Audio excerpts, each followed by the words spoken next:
All right, guys, it's fight week, the big one. You know, I haven't been this jacked for a fight this year, and this has been a great year. I haven't been this jacked for a fight since Joshua Klitschko.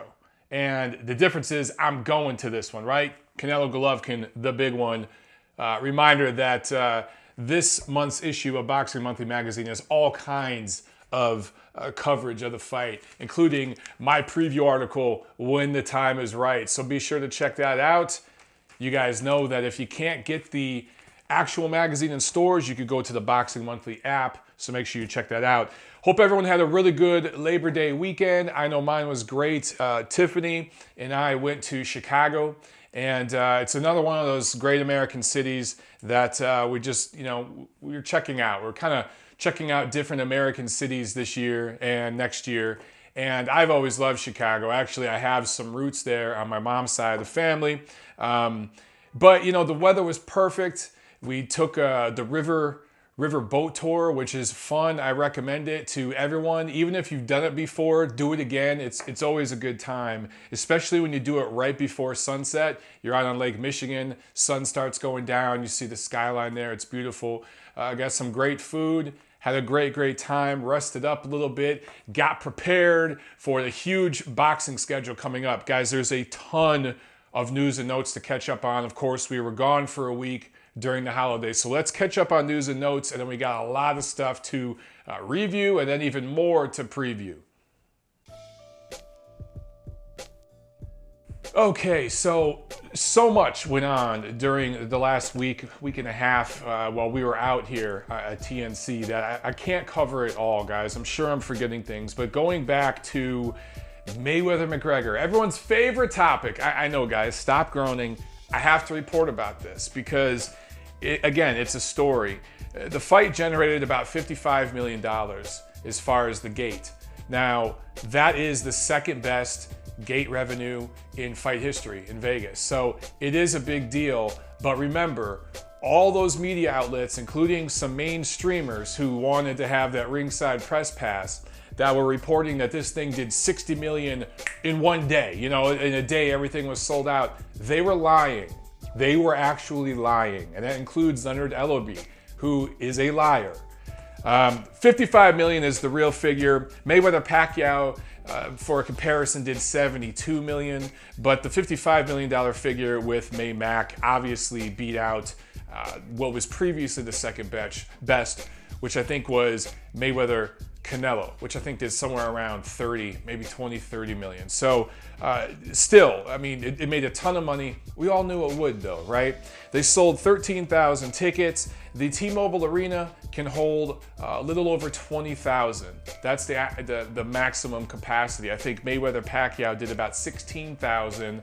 The difference is Mayweather-Pacquiao, those 16,000 tickets sold out in minutes, literally in minutes. And of course, it was all second market brokers and stuff, but they were gone in minutes.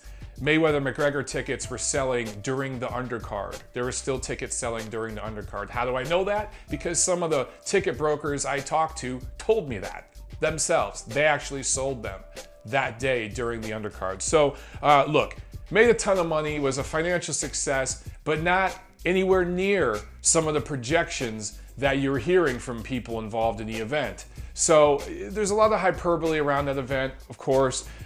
You're hearing a figure of 6.5 million pay-per-views, possibly 100 million people streaming it. Guys, that's absolutely ridiculous. The real figure for the pay-per-view is going to settle somewhere in between 4 and 5 million. Whether it beats Mayweather-Pacquiao or not, I don't really give a damn. The bottom line is we know who bought that fight.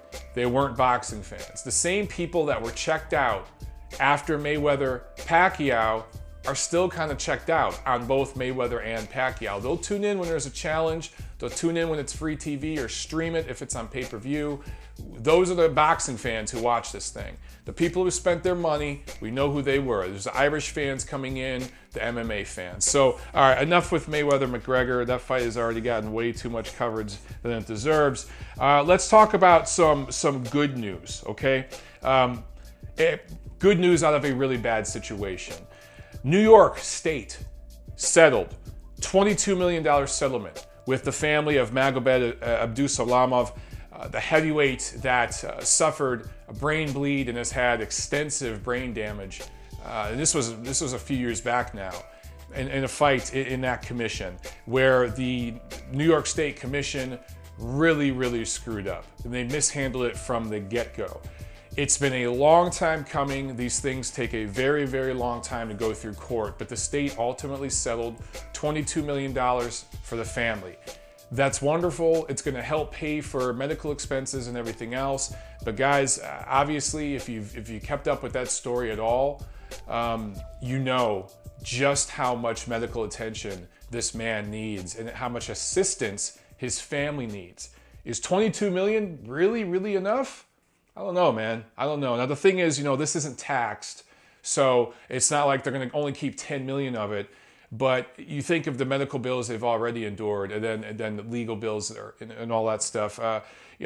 It's a positive. It's a good thing, right? It's better than nothing. It's much better treatment than so many other boxers in similar situations have received in the past. But is there a price tag on your health? Hell no. 22 billion wouldn't be enough for your health. I'm sure Abdusalamov would trade every dime of this money to have his health back, right? But again, a positive outcome in a really horrible situation. And New York has changed a lot of its rules and its protocol. They haven't had an incident like this since. And, the insurance costs and everything now that New York have forced some cards out of New York. A lot of cards that were possibly going there are now going to other markets. Whether that's good or bad, that's up for you guys as fans to decide. But there is some precedent set with this case because there was a large cash settlement for the family, and some of the commission protocol and rules and insurance policies and dollar amounts and all that were changed. So I think in the end, again, silver lining, really dark storm cloud. All right, what else do we have here? Manny Pacquiao has said no mas for 2017 for a Jeff Horn rematch. So that is not taking place. Now, Jeff Horn has bounced around a couple of possible opponents. First, they were talking about Bradley Skeet. That has fell through apparently, and now it's Gary Corcoran, and that would be in November. He's the leading candidate, but at the time I'm recording this, that's not even finalized yet. So I want to say Bradley Skeet was rated in the top 5 or so of the WBO, and this Gary Corcoran is maybe number 11 or 12. So he's still rated, but he's not nearly as good as Skeet is by WBO's rating. The difference is his style, apparently. I haven't seen him. I haven't seen Skeet either, but I've heard that Skeet's style is a spoiler kind of style and very dull for TV. It's Guillermo Rigondeaux, a poor man's Guillermo Rigondeaux, because Rigondeaux can actually throw with power when he wants to and get guys out of there. This Corcoran guy apparently is a come-forward brawler type that will make for better TV, and it will play into Jeff Horn's game plan and skill set, however limited it is, if you will. So it looks like that's the fight we're going to get. I still think, should Jeff Horn be successful here, and he's going to be, this is set up for him to win and defend his title, I still think early next year, Top Rank, Bob Arum, they know what they're doing. Manny Pacquiao, Jeff Horn rematch. First quarter next year, when budgets are opened up, there's more money to throw around, and Jeff Horn has had a defense of his title, built up his profile even more there in Australia. And again, I'm just hoping that Terence Crawford is featured on that card in the co-main. Speaking of Terence Crawford, he has already dumped his IBF title. I don't even think he had it for 2 weeks. The IBF, you guys know how they are. They stick to their rules, whether it's for better or for worse. And the mandatory was Sergey Lipinets, and he wants a crack at that title. Now he's going to get it. He's going to fight for the vacant title coming up soon. But Crawford only dumped that title, tweeted something where he said, I'm paraphrasing, screw the IBF, I got these other titles, and I'm moving to 147 anyway. It's kind of what he hinted to. I don't know if he hashtagged 147 or he just wrote it in parentheses something. If the ultimate plan is to go to 147, some of you may be asking, why didn't he dump his other titles? Fighters never dump titles unless they absolutely have to. Fighters love title belts. And even if they want to dump them, promoters will tell them, don't do it yet. Don't do it until we have signed that fight for 147. Because until the second you part with that belt, it is a tool to negotiate in fights. So if something were to break through and there a big fight at 140, I don't see it happening, but some sort of fight at 140 that made sense, opened up for Top Rank, Crawford having those other title belts is a negotiation tactic they can use to get things in their favor. If he simply dumped all the belts right now, and then they decided to do one more fight at 140 before going to 147, well, what the hell? He doesn't have any titles to defend. So the titles, they're going to hang on to each and every one that they can up until the time they finally sign to do a fight at 147. So that's the deal with that. Not at all surprised about what happened with Terence Crawford. In fact, I think he'll probably be stripped by another one of the titles by the end of the year. You guys know I called that right away. Let's see. Anthony Joshua. Kubrat Pulev is official for October 28th in Cardiff. It's going to be on Sky Box Office. I don't think that's going to be a pay-per-view over there. At least I hope not. I don't think that's a pay-per-view worthy fight, but they've certainly put way less fights on pay-per-view over there. Although your pay-per-view platform in the UK is structured way better and much more cost-effective. This is going to be in the Principality Stadium. This is his IBF mandatory. So, you know, again, talking about the IBF, they enforce these damn mandatories. Now, there are situations where you can maybe delay something if you negotiate with the mandatory fighter and maybe do some step-aside money, whatever. Those things can happen. We've also seen some IBF mandatories pull out and withdraw from the mandatory position. Remember, Alexander Povetkin did that before. He thought he just wasn't ready to fight Vladimir Klitschko, and it was a smart decision, I felt, at the time. So we see different situations like that, but for the most part, if you become an IBF mandatory, you're going to fight for the damn title at some point. And it's not going to be the WBA where it can take 2 or 3 years. The situation we see right now with Adonis Stevenson and Edilir Alvarez at light heavyweight. They get to it. So Pulev, look, this fight for AJ, do I love it? No, but it's a mandatory fight. It is a guy with some experience who did have a fairly good amateur career. Not a great one, but a fairly solid amateur career. And he had some rounds with Vladimir Klitschko, an all-time great heavyweight. Hopefully you learned a thing or two from that fight. If you stand in front of a guy who can crack like that, it's going to be nighty-night. Hopefully against Joshua, he'll try to move a little. But of course, Joshua's the big heavy favorite here. This shouldn't go past 4 or 5 rounds. It'll be interesting to see if Joshua just wants to go out there and assault the guy in the first couple rounds or if he wants to get some work in, because he hasn't fought since the Klitschko fight. And it's a shame if he starts to turn into a twice-a-year fighter this early in his career. He needs to be still a three times a year fighter, I think, for the next year or two. All right, upcoming fights. Rungvisai and Estrada, who I'll talk about later in this episode. Peter Nelson of HBO is on board with these two fighting. Of course, the WBC is going to mandate it. Tom Loeffler has said that he would probably do the show. It'd be another K2 thing. And I think it'd probably be back here in Southern California. They've talked about possibly at the end of this year or maybe early next year. I tend to lean towards early next year. I think that fight will happen in the first quarter of 2018. However, HBO doesn't have any damn fighters anymore. You know, you think about it. Top Rank left, several years ago. The Haymon crew left to go over to Showtime. They really don't have many fighters. We know Canelo and Golovkin aren't going to fight again this year. Lomachenko, they say he will. Oh, what am I saying? Lomachenko is on ESPN.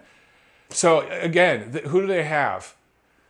These super flyweight cards are pretty cheap. So it is possible, maybe in December, we see Rungvisai and Estrada fight. If so, that would be an outstanding end to this year. But I wouldn't hold your breath, guys. I think that's going to be next year. 7-day weigh-in For the Canelo-Golovkin fight, Triple G came in at 164.4. He's right on weight, going to have no problems. Several of you have asked, well, what the hell did Canelo weigh in at for the 7-day weigh-in? Here's the thing, guys. That's a WBC thing. And Canelo, he's told the WBC to get lost. So he didn't even do a 7-day weigh-in. So we don't know what Canelo weighs. We don't know how close he is to being on weight. It's always a mystery with Canelo, the weight thing. He doesn't like doing the HBO or same day weigh-in, or I should say second day weigh-in, but same day of the fight, on their unofficial scales. He never does that. You never know what the guy weighs. Also, I've noticed, I was just looking at the press release and everything for our, fight week schedule and everything that Golden Boy sent us. The weigh-in is this Friday at noon. Noon Pacific time. That's early. Usually at Vegas, they've had them as late as 3, 4 o'clock for some big cards that I've been to. Generally speaking, there may be around 2 o'clock or so. But noon, that's an early weigh-in. And there's no real reason for it because that's 3 o'clock on the East Coast. I can't think of why there'd be a scheduling thing as to why they do that. Obviously, they want that early weigh-in for Canelo so he can bulk up an extra 2 or 3 hours for the fight. That's what's going on with that, guys. Sticking with that fight, we now know the judges and the ref. Referee is Kenny Bayless. Yeah. Judges, Adelaide Byrd, Dave Moretti, Don Trella. So, a lot of you guys have asked me what I think about this. I would say Gennady Golovkin's fighting an uphill battle. But he knew that coming in, guys. And Adelaide Byrd and Dave Moretti, just to give you an indication of how they score fights, they are part of the Vegas, Nevada Establishment Commission there, and they almost always favor the house fighter. Moretti has scored several Canelo fights, and he generally scores very wide for him. I will give Adelaide Byrd credit. I believe she had Amir Khan slightly ahead of Canelo Alvarez at the time, at the stoppage of that fight. Or maybe she had it even. I can't remember, but she actually scored that fight correctly. Because I thought that Amir Khan won a couple of the early rounds, the first couple rounds of that fight. But she's judged a couple of Canelo fights. I'm not sure if Don Trella has or not. I haven't looked into the judges that much yet, guys. I've had so much on my plate. I will do more of that later in the week and tweet about it. But I would say that Adelaide Byrd and Dave Moretti and Kenny Bayless are part of that Nevada Commission, and they're going to favor the house fighter. It's just the way it goes. Don Trella is an East Coast judge, I do believe. Correct me if I'm wrong, but I believe he is an East Coast judge, and I think that he will probably score this the fairest. But some of you have alluded to or made comparisons to the Kovalev-Ward situation. And I asked Gennady Golovkin about that directly when I was interviewing him for my piece in this month's issue. In fact, I talked to Gennady on the phone, on this phone right here, about it. And I asked him about that very fight. And he reminded me, and so did Abel, that they were there for that fight. In fact, we bumped into each other and they said hi. They were there for the first Kovalev-Ward fight. They were sitting in the row in front of us because I went back and forth. I was sitting with some friends up front, and then I went back to my seat at press row. I kept kind of going back and forth that night. But they saw what happened. They all felt that Kovalev clearly won that fight, as 3/4 of media, fans, and other fighters do. And they saw the situation. They saw a guy start really good early and kind of let off the gas a little late. And they saw the establishment house guy get the benefit of the doubt. They are not going to let that happen. That's what they've told me. And they feel very, very confident. All three of them, Tom Loeffler, Gennady Golovkin, Abel Sanchez, they all three feel confident that they're going to get a fair shake because nobody was watching Kovalev-Ward. That was a big matchup for diehards, but that fell under the radar for most casual fans. And even a lot of diehard fans are like, I'll watch it next week. It fell under the radar. You guys remember the buy rate for that fight, for both fights. This fight is a blockbuster.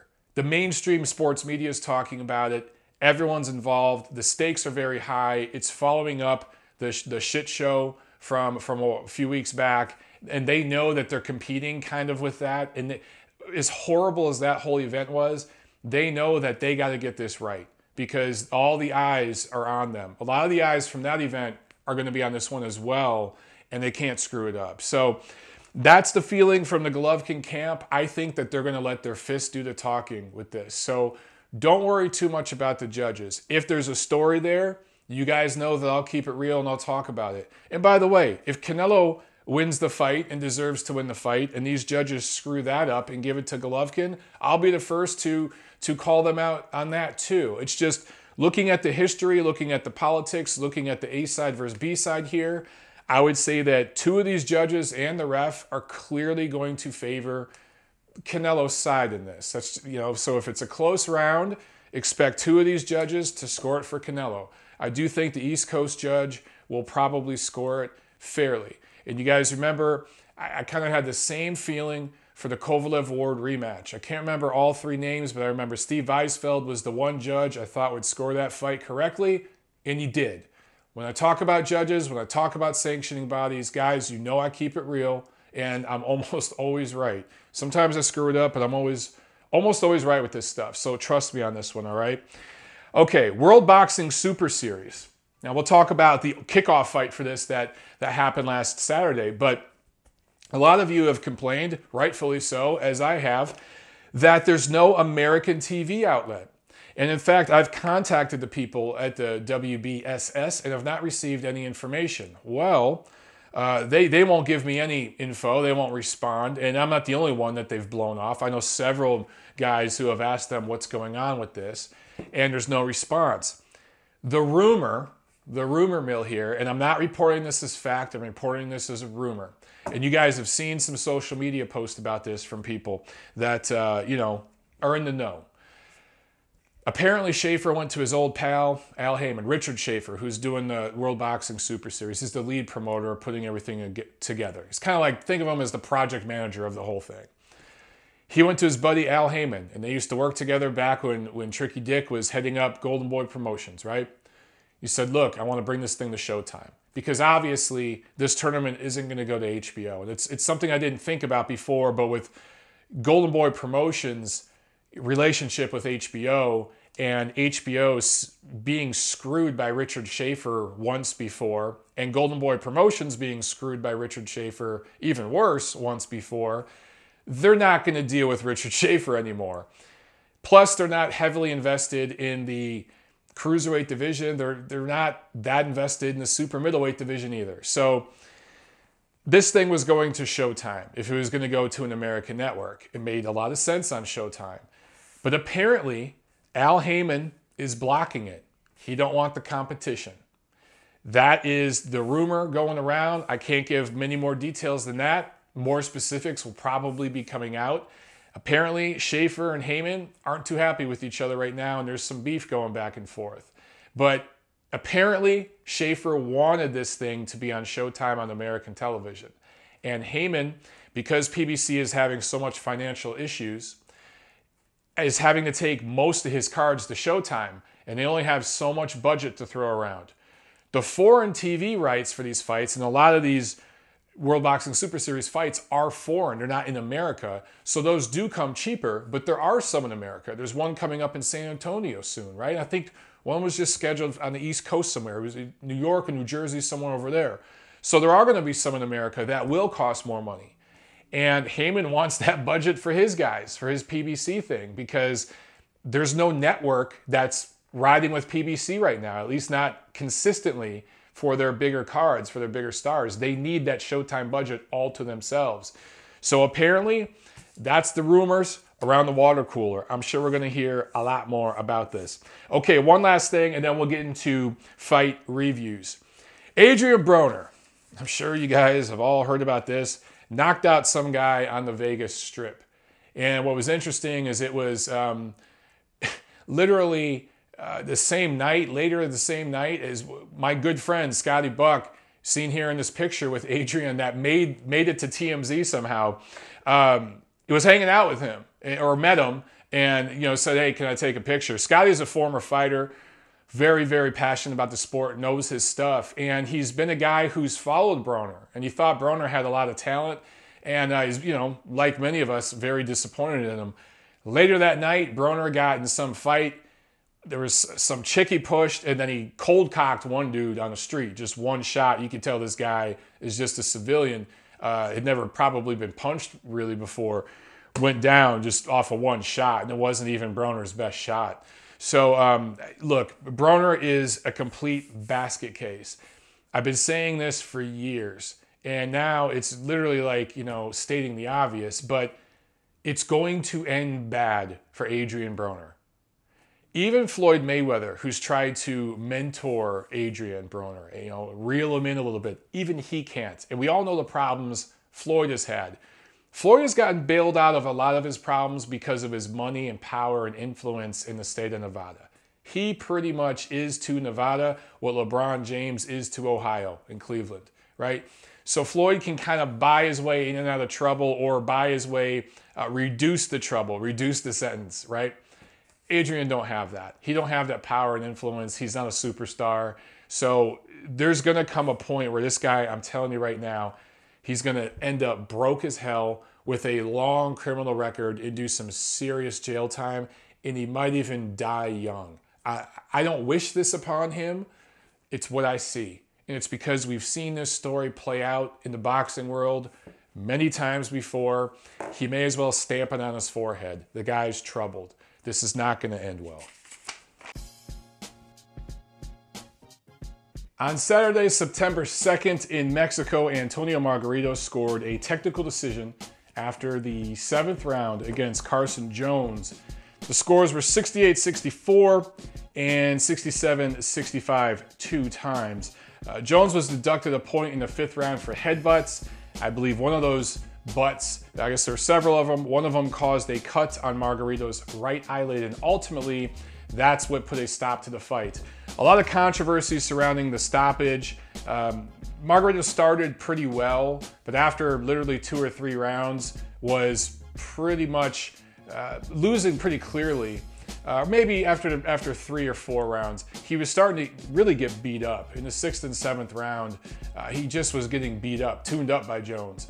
And a lot of people felt that Margarito was on his way to losing, probably by stoppage, when the ref suddenly called it and said, oh, no, he can't see out of the eye. And of course, this is the same eye that Manny Pacquiao ruined in that one fight, which I believe was probably 2010, 2011, off the top of my head.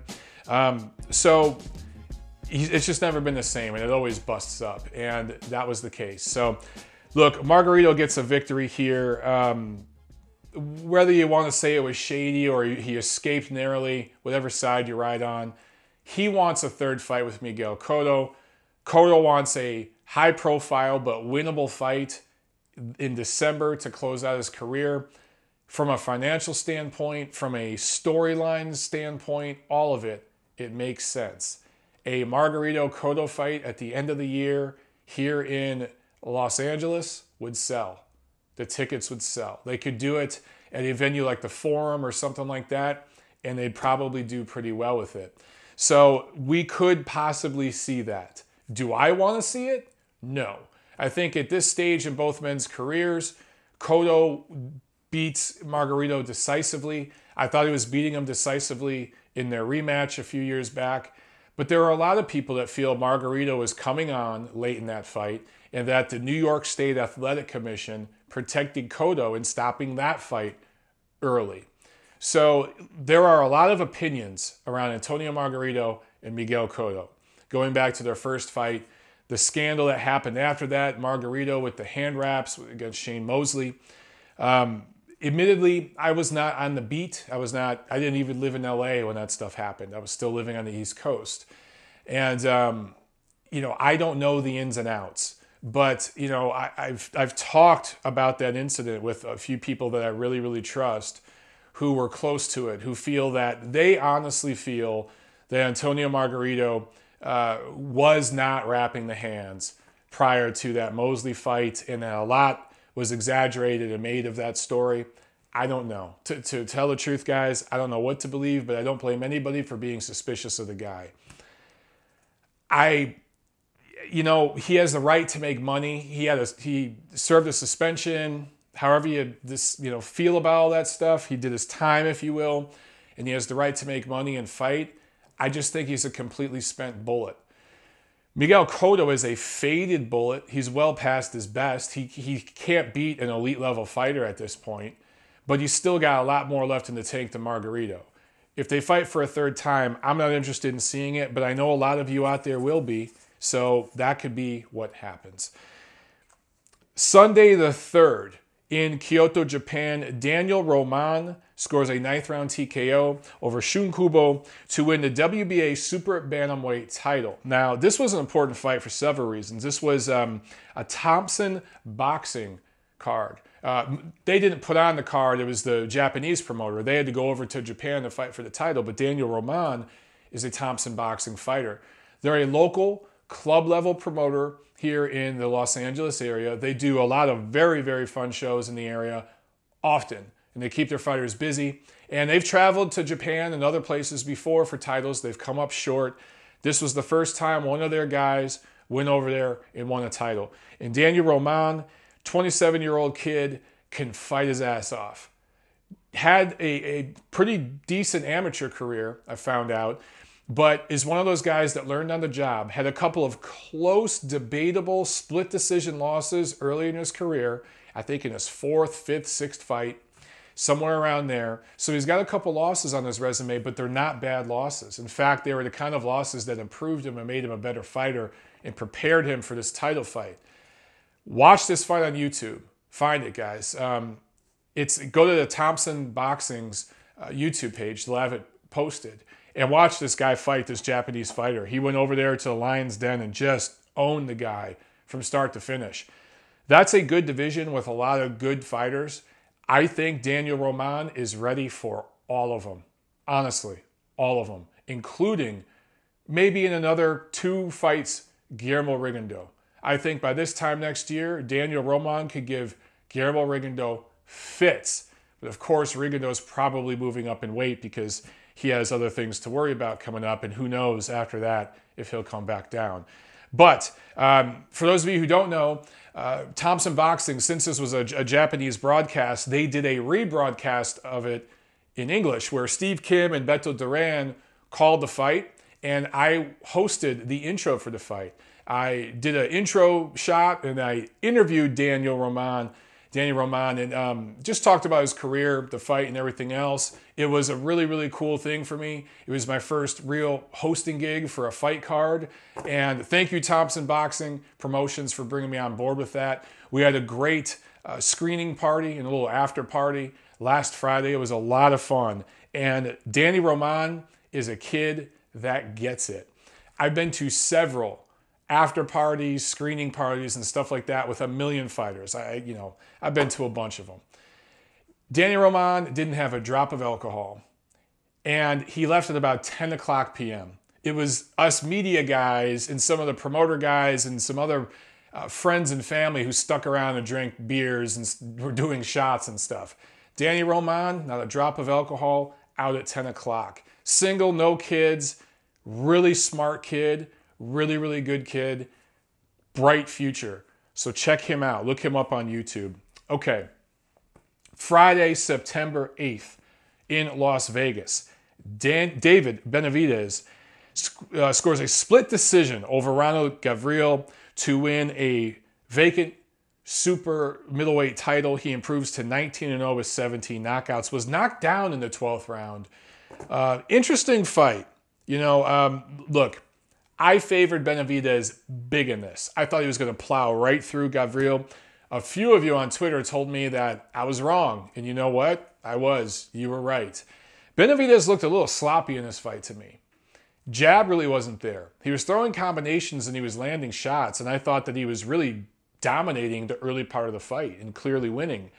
But his stamina broke down. I'm not sure what happened. Maybe it was a lack of focus. Maybe it's that this guy wouldn't go away and he just wasn't used to going this late in a fight.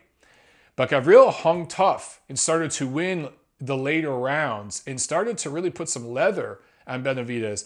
Now, for my money, I thought that Benavidez clearly won. I scored, 7 rounds to 5. It was that kind of a fight. The knockdown made it close. You could even, maybe go as far as 8-4, although I wouldn't. I had it like 7-5. But I thought that Benavidez clearly was the winner. But he looked shaky in this fight. So the knockdown in the 12th round, he was off balance. He had his hands down. He walked right into a shot. Gavril popped him with a left hand. It was really just a tap. And it was a flash knockdown. It's almost, look, when you're off balance, a guy can do, this to you. He could just flick you and you can fall down if you're off balance enough. And that's more or less what it looked like. Benavidez wasn't hurt, but it was kind of embarrassing for him. So maybe he was buying into his hype a little too much. Maybe he was just not used to going this distance and being in there with a guy that had this much intestinal fortitude and will to win. This was not just an opponent. Gavril showed he's a good fighter, and he wanted to win this fight. He came in there to win. So one thing you guys are all forgetting, and I forgot it myself too, to be honest, Benavidez is a young guy. He's in his early 20s. He's still a prospect. He's another fighter right now, just like we saw Gervonta Davis, although he lost his title earlier this year. Guys like that who are winning titles but are really still just glorified prospects. So Benavidez looks really, really good, but I don't call him a champion. He won a vacant title, and he's a prospect with a title.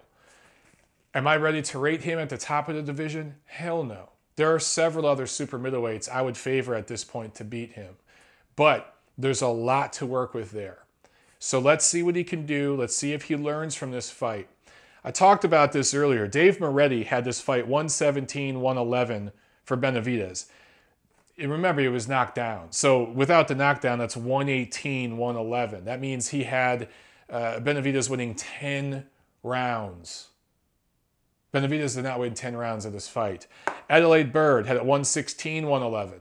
Again, take away the knockdown. That means she felt Benavidez won 9 rounds. Keep in mind, Benavidez, house fighter. This card was in Vegas. Moretti, Bird, both scoring Canelo Golovkin this Saturday. Just putting it out there, guys. All right? Just putting it out there.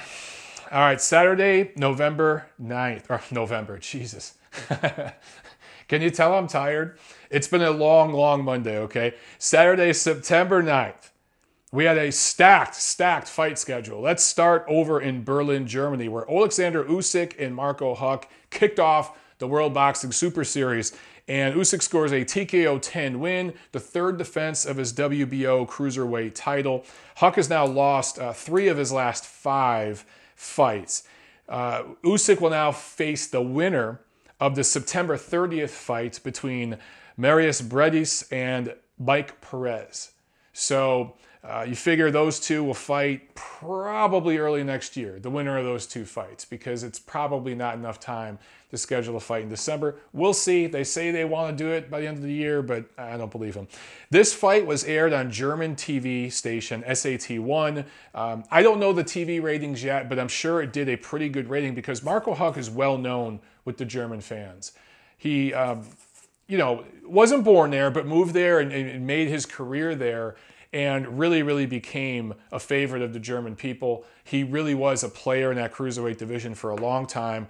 Thought he put up a good, solid, tough effort, but Usyk really controlled this fight from start to finish.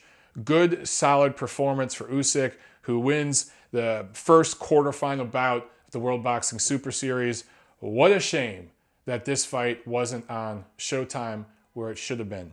And, it would have made so much sense. And now thinking back to what I was telling you guys earlier with what Richard Schaefer wanted to do and everything, they obviously knew that on September 9th, the SuperFly card was on HBO. I think it's pretty obvious what Richard was trying to do. He was trying to get this Usyk-Huck fight on Showtime to battle it head-to-head. I think that's what they wanted to do, but there's somebody out there that's blocking that from happening. I talk about this stuff, and some of you want to call me a hater, but it's just the reality, guys. It's just the reality. In Astana, Kazakhstan, Kanat Islam improves to 25-0, 20 knockouts. He is a player at 154 pounds, still a prospect, but a prospect to keep an eye on in that division.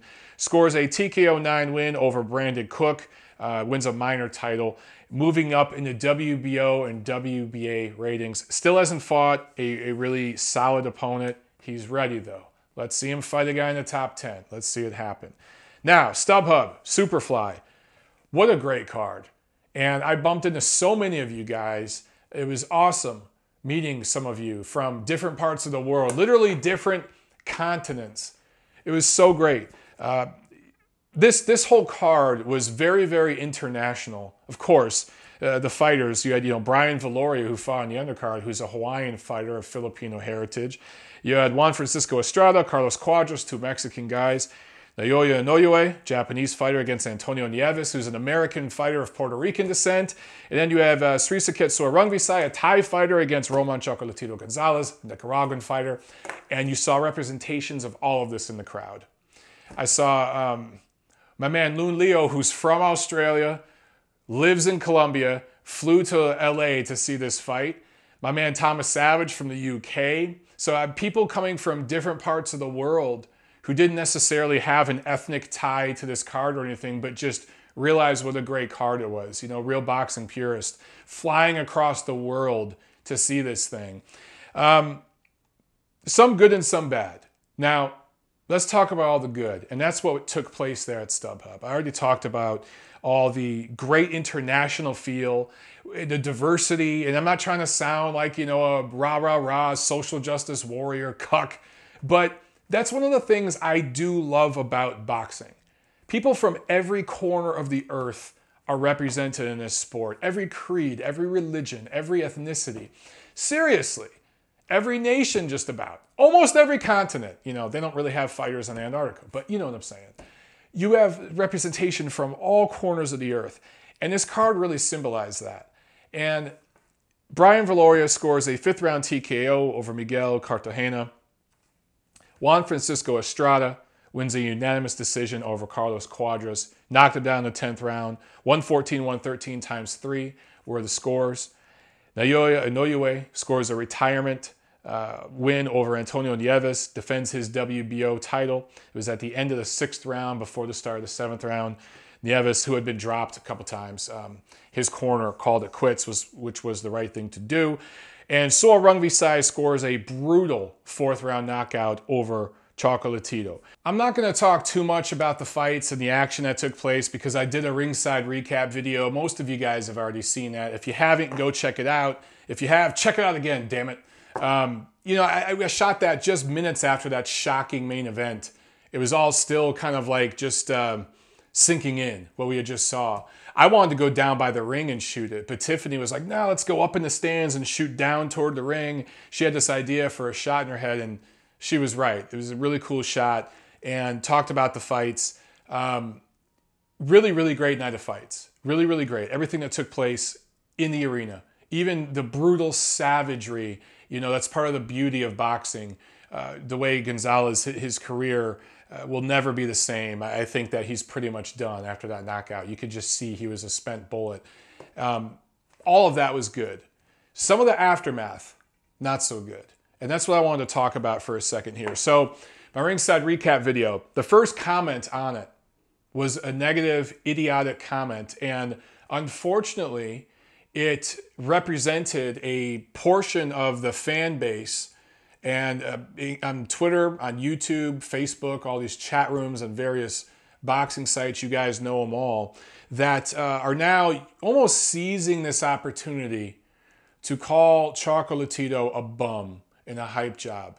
And it's almost just, it's not almost, it is. It's very despicable the way these guys, and I saw there's a few of these YouTube channels who are just fan channels. They're not media guys, they're fans that have popular YouTube channels. And they're ignorant fans who really don't know much about boxing. And their subscribers are fellow ignorant fans who really don't know much about boxing. And some of these guys are making videos comparing Roman Gonzalez to Adrien Broner. It's really, really sad. And they waited until this decisive, definitive knockout loss to pile on all over the guy, the same way they did with Sergey Kovalev. Now, Sergey Kovalev maybe deserved some of the crap he got from people for some of the poor choice of words and poor choice of actions he's had in the past. But Roman Gonzalez is a class act. He's never disrespected an opponent or a fan. He is the epitome of class and professionalism in this sport. I've never heard him say anything off color. And anytime I've ever met the guy and his entire team, they have been nothing but humble and professional, courteous, take time to answer questions. They are what we need more of in boxing. And for some of these idiots to jump on him and beat him up right now, they'll wait till he loses by knockout. They'll wait because, yes, he technically lost that fight against Rungvisai earlier in March, but we all know, at least most of us feel, Chocolatito deserved to win. And so did the haters, obviously, because they didn't make all these videos calling him a bum then. But now they're doing it. So one commenter, the first guy who commented on my ringside recap video, and I'm going to delete the comment, but I left it up there for a day or two just so people could see how stupid this person is. Immediately, and by the way, I took that comment, screened it, I tweeted it out, so you guys who follow me on Twitter, you saw it. I also emailed it to a few promoters and a few very high-level respected journalists so they can see, in case this person ever tries to get media credentials. That ain't going to happen. We need to start holding some of these people accountable, and I'm going to start, and you guys can send me some if you want. If you want to save screen some of these horrible comments or titles of videos or whatever it is, and either email them to me, monteroonboxing@gmail.com, or tweet them to me. I'll send them to the people in control. I'll send them to the people in power so that these guys don't get credentialed to events anymore. I've already got a few of them out there on some lists, but we need to get them all on some lists because this is just ridiculous. But this one person immediately, dislikes my video, just thumbs down it. He thumbs downs all my videos and just makes a stupid comment saying, Chocolatito's a bum, he's a hype job, every fighter Michael likes, he was talking about me, is a bum who gets knocked out, which is an asinine comment, all of it. And then he makes an ethnic diss when he says, Chocolatito just belongs in a Home Depot parking lot, something like that. I'm paraphrasing. What an ignorant, idiotic thing to say. Keep in mind that this person has made several videos about me, calling me racist. Colleagues of mine at Ring Magazine, at Undisputed Champion Network, calling them racist. Yet he's the one saying racist stuff like that, or at least ethnically insensitive, how about that, culturally insensitive things like that, on various comments and in his own videos every day. And he represents a certain portion of the fandom that exists on YouTube, on Twitter, on these social media platforms that get credentials to certain fights and call themselves media. They're not media. And some of these guys have some very, very popular channels. Very popular channels. And I know I'm repeating myself here because I'm just a little upset about this, guys, because number one, the Home Depot comment was so unnecessary. Chocolatito's never said anything. There's no racial element. There was no racial element or ethnic element to my video recapping what was a great night of boxing. And for someone to sum up a Hall of Fame career as a bum and a hype job and a Home Depot parking lot worker is disgusting. And you guys know me. I like to get un-PC and joke, and we can have fun like that. But this was crossing the line, in my opinion. And that's why, this person's banned from my channel. And I just felt the need to talk about it and tweet about it. If it was just him, fine. But it's not. There are tons of these people out there. And I'll talk about one video that I saw. I could only get through about a minute of it in a second. But going back to this comment. The Home Depot day laborer diss is usually reserved or targeted at Mexican immigrants here in the United States. This idiot obviously doesn't realize that Nicaragua and Mexico are two completely different countries. Now, I'm sure there are plenty of Nicaraguan day laborers too. But what the hell is so wrong with somebody who comes to this country looking for a better life, who's willing to sit in a Home Depot parking lot in the blazing California sun and work for $10 an hour or something to help somebody fix their car or fix their house or whatever it is. What the hell is wrong with that? Why are you making fun of that? I'm sensitive to that because that was my family. It was a couple generations ago when my family came here, but I came up in that world. I'm not an immigrant, but I came up in an immigrant family, and my grandparents, great-grandparents, and they were day laborers. And I hear stories about all kinds of prejudice and things that people fought against because they were different. They were not quite white enough. And, you know, at least the black people spoke English. So they were kind of below them on the totem pole at the time for the day laborer positions and stuff like that. I started off doing construction work at $8 an hour. So I know what it's like to sweat your balls off when it's 95 degrees out, breaking concrete. I did that when I was 18 years old. So to make a stupid comment like that, to sum up a great Hall of Fame fighter's career in a stupid ethnic insult like that, shows who you are. Yet you're the person making videos calling guys like me racist. Guys, this is why I say you have to stop patronizing these channels. You have to stop engaging with these people. Block them. If you want to call them out like I'm doing right now, if you want to forward their comments and circulate it so people know what they're all about, do it. But don't engage with them. Block them. Ban them. Delete them. Whatever it is. And let's just move on past them. Because they hold our whole sport back. They hold our whole race back as human beings. That's a whole nother discussion.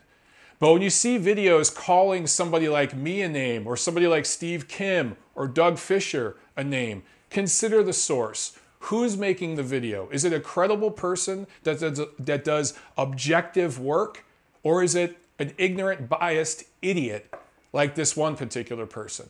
Okay? Now, one last comment about this, and then I'll let it go. People trying to compare Roman Gonzalez to Adrien Broner because they both were technically four division titleists. Anyone making that comparison, they just don't know what they're talking about. It is proof that they don't know the sport of boxing. There was some guy going back and forth, I think, with Steve Kim on Twitter a day or two ago, saying that, and guys, I'm sorry to go here. I know some of you don't like talking about it, but it's an element in boxing, race. It's a thing. Making the Broner and Gonzalez comparison and saying that Gonzalez was this hype job and he was on American TV and he was being hyped as pound for pound #1, yet Adrien Broner doesn't get no love because he's black and black fighters don't get no love, and he was a 4-division titleist too. That comment, if you just dissect what this person was saying in Twitter, they prove themselves wrong in their own tweet. Because Adrien Broner is the epitome of a guy being overrated, overhyped, and getting more love than he deserved because he quote-unquote looked the part. Which, when most of the old guard mainstream sports media people say that, particularly the New York East Coast media people, they mean black. They mean American, non-Hispanic, black. Guillermo Rigondeaux don't count. He's black, but he's Hispanic black. I'm talking Adrien Broner, Andre Berto, Jermaine Taylor. On and on I can go. Guys that pretty much were on American television fighting very early in their career, getting layup after layup after layup, fighting for titles, getting high 6-figure, even 7-figure paydays they didn't deserve against guys that were overmatched in bogus title fights. Not all the time, but plenty of the time. Adrien Broner has been on TV in America for years. Roman Gonzalez just made it to HBO, what, a year, 2 years ago? That right there tells you everything you need to know. This guy from Nicaragua, who's been winning titles in different divisions for years, it took him until the twilight of his career, when he was past his best, when that arc had started going down, that's when he made American television. Adrien Broner was on American network cable, or a premium cable, as a prospect. So making that comparison proves how wrong you people are. And when I say you people, I'm talking about trolls. I don't mean a particular ethnicity, so don't start making a video because of that comment. You trollish, hater, biased, idiotic people making these comments. Adrien Broner got so much love. He's been on TV making all kinds of money, and he's nowhere near the fighter Gonzalez is. And Gonzalez has been on TV a handful of the time and made significantly less money. Yes, he's a smaller fighter, and smaller fighters make less money. Yes. But that right there tells you everything you need to know about who's getting a fair amount of love and who's having to work a little harder for the love. Now, we could say it's American versus non-American, English speaker versus non-English speaker. All those factors play a part. But making that comparison.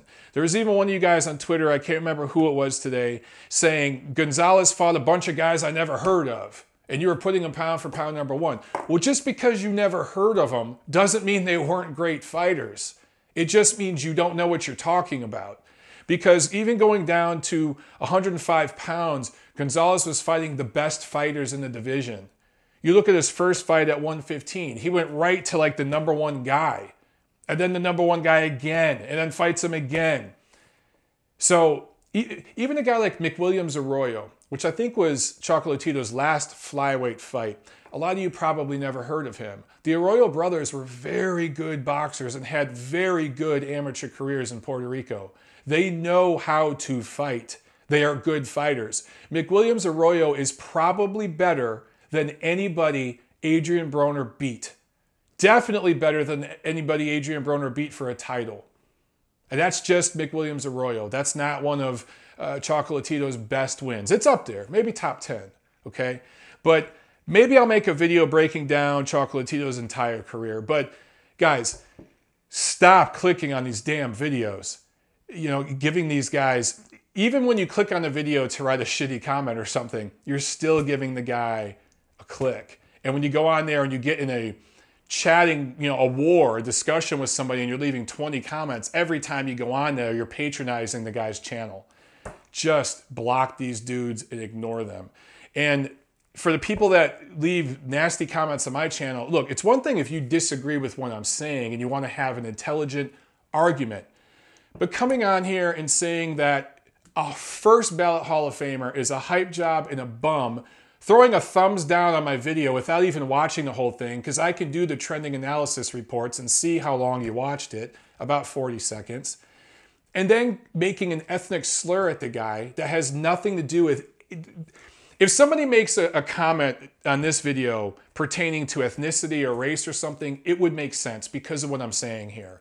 I'm inviting that discussion, okay? Don't say anything ignorant, but if that is part of this discussion.